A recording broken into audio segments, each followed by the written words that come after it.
Guys আজকে আমি আমার ক্যামেরাম্যানের বাড়ি এলাম। তো ক্যামেরাম্যান কেন যায় না তার জন্য এলাম। তো এই দেখো ক্যামেরাম্যানের ঘর দুয়ার, মানে খুবই ওরা কষ্টে থাকে।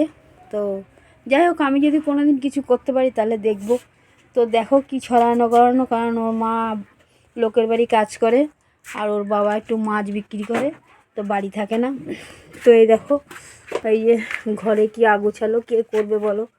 ক্যামেরাম্যানও তো ছোটো, ও তো স্কুলে যায়, যার জন্য করতে পারে না ও কাজ। এই যে তুই তুই তুই যাস না কেন দুদিন ধরে? বাড়ির সব কাজ আমারই করতে হয়, তাই তার জন্য যেতে পারিস না? হ্যাঁ। তুই ক্যামেরা না করে দিলে জানিস কেউ ভিডিও দেখতে চায় না। তোর ক্যামেরাটা এত সুন্দর হয়, আমাকে অনেকে কমেন্ট করেছে তোমার ক্যামেরাম্যান কোথায়, ক্যামেরাম্যান কোথায়। তার জন্য তুমি যদি আমাকে এতই ভালোবাসো তা আমার জন্য কিছু করতে পারো না? করবে করবে করবে, এত তাড়াতাড়ি কেউ করে? আস্তে আস্তে করবে। আর এই দেখো ক্যামেরাম্যানের ভাই, একটা মাত্র ভাই, এই যে শুয়ে আছে মোবাইল নিয়ে, এই যে।